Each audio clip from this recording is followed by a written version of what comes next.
Bonjour à toutes et à tous, ravi de vous retrouver pour une nouvelle édition du Journal de la Rédaction, ensemble en images en 8 minutes, avec d'abord vos prévisions météo et un début de semaine plutôt agréable, ensoleillé et estival, avant le retour du vent, des perturbations mardi soir et mercredi, surtout le retour de perturbations. Avant cela, on devrait profiter donc du soleil et du ciel bleu, puis des températures de saison, 24 degrés, et ce lundi à Lille, ainsi qu'à Saint-Omer, 23 à Calais, 22 à Boulogne, 21 à Dunkerque. Même prévision pour ce mardi, avant le retour d'un peu de frais. On en reparlera bien sûr juste après ce journal avec les prévisions météo complètes à suivre. Une belle image d'abord à Saint-Omer ce dimanche, la 43e édition du cortège nautique, organisée comme toujours depuis la place de Giers jusqu'à l'Écluse par le groupement loisir du Haut-Pont. 17 backov ont défilé sur 900 mètres. Ces backov sont des barques traditionnelles du Marais Audomarois, ici décorées, fleuries et thématisées selon l'imagination des équipes et des bénévoles. Hier matin, les 17 équipages ont donc assemblé les derniers éléments de décor, puis un premier cortège est parti à 15h30 l'après-midi, un second en soirée à 21h30, suivi d'un feu d'artifice, un événement populaire suivi par près de 20 000 personnes, dont Louis Caillé sur place. Pour sa 28e participation, va défiler le long du canal. C'est plus pour une histoire de tradition, puisqu'on est originaire de ce quartier. Et en étant tout petit, avant de faire des chars, on défilait pour d'autres chars, d'autres associations qui en concoctaient.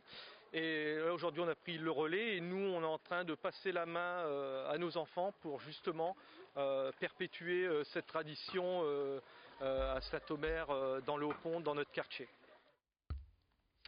Autre actualité après ces belles images de fêtes populaires, la lutte pour ou contre le remboursement de l'homéopathie. Alors que la ministre de la Santé, je vous le rappelle, a annoncé le déremboursement progressif dès l'an prochain et total en 2021, 45 députés ont signé il y a quelques jours une tribune dans le journal du dimanche. Ils réclament le maintien d'un remboursement d'au moins 30%, car selon ces élus et même certains pharmaciens, cette mesure n'est qu'une fausse bonne idée qui coûterait à terme plus cher à la société. Je vous rappelle que le gouvernement a tout de même appuyé sa décision sur l'avis de la Haute Autorité de Santé, qui a estimé, après près de 300 études et consultations, que l'homéopathie n'avait pas prouvé scientifiquement son efficacité. Explication avec une pharmacienne. Qu'en pensent ses clients? Au micro d'Edil Gunaï. C'est plus une inquiétude pour savoir ce que ça donnera à l'avenir. Et c'est plus aussi effectivement une remise en question, c'est-à-dire qu'ils se posent des questions par rapport à tout ce qu'ils ont entendu, l'homéopathie qui a été décriée par le corps médical. Ça les gêne beaucoup parce que pour eux ça a fonctionné et du coup ils ne comprennent pas pourquoi les médecins, puisque c'est le corps médical aussi, finalement s'opposent un petit peu à l'homéopathie et dit que c'est une médecine qui n'aboutit à rien en fait, qui ne sert à rien. Donc c'est plus de la grogne et de la colère aussi, en plus de l'inquiétude pour le déremboursement. Dans la métropole lilloise, on vous parlait lors du précédent flash de quelques ajustements de la MEL pour Ilévia et inversement, Ilévia pour la MEL, compte tenu de quelques dysfonctionnements depuis la reprise du réseau il y a 6 mois. À Marc-en-Barœul, le maire, lui, ne décolère pas.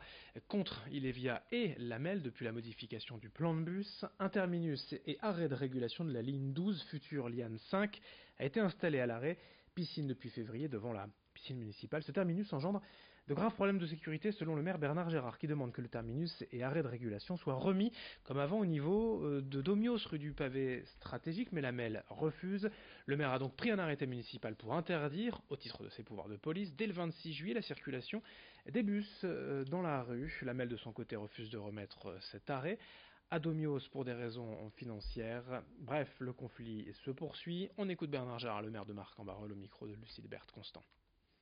Moi, ce que j'ai demandé, c'est que dans l'attente d'une solution véritablement qui puisse convenir à tout le monde, on le remette au moins à Domios, là où il n'y a pas de problème de sécurité, pour qu'on règle les questions qui ont trait à la santé, à la sécurité des gens. Et moi, je pense que la seule chose qui doit prévaloir, c'est l'intérêt des usagers, c'est l'intérêt des Marquois, c'est le rôle d'un maire de faire cela. Et je ne suis pas dans la polémique, ça ne m'intéresse pas la polémique, moi. Ce qui m'intéresse, c'est comment on répond à une vraie notion de service public. Et puis le grand angle de la rédaction aussi, cet été, l'association Lys sans frontières s'installe tout près de la frontière belge le long de la Lys, avec notamment des bateaux innovants, des petites embarcations baptisées Néolys et facilement dirigeables et pilotables, accessibles à tous. Idil Gunay est allée essayer en balade avec la directrice de l'association, Valérie Grimbert. Quand on se promène au bord de l'eau, comme tout est beau, quel renouveau, Paris au loin nous semble une prison, on a le cœur plein de chansons. Sur les berges de la Lys, ces drôles de bateaux ont fait leur apparition. Les bateaux Néolis 100% électriques et accessibles à tous, car ils ne requièrent aucun permis. Le Néolis, c'est un bateau un peu futuriste qui ressemble à une soucoupe volante et il a aussi la particularité d'être un bateau haut de gamme puisque c'est un bateau à propulsion électrique, donc il est 100% écolo et il ne détruit pas les berges et préserve l'environnement. Donc vous êtes en parfaite harmonie avec le milieu qui vous entoure. Vous pouvez observer l'envol du héron, frôler les canards qui se baladent tranquillement à côté de vous et passer un moment agréable en famille ou entre amis sur l'eau. Pour 30 € de l'heure, une famille de 4 personnes peut ainsi s'adonner au plaisir de la navigation. Vitesse moyenne, 7 km/h. C'est assez facile, en fait vous avez un joystick, donc la prise en main est très simple. Et donc si vous poussez la manette, vous allez tout droit. Si vous la poussez à droite, vous allez à droite. Si vous allez la pousser à gauche, vous allez à gauche. Et si on la pousse toujours dans le même sens, on fait un demi-tour sur nous-mêmes. Une activité que Georges n'a pas hésité à tester et à partager avec ses petits-fils. Déjà on n'a pas eu trop chaud parce qu'il y avait de l'air.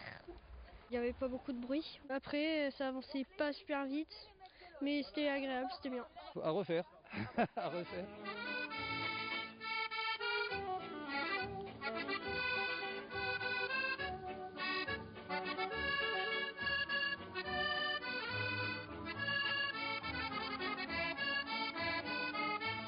Voilà pour ces bateaux Néolis le long de la Lys, près de la frontière belge. Merci de votre fidélité. D'autres infos à suivre dans un instant, vos prévisions météo, puis un nouveau journal dès le prochain quart d'heure.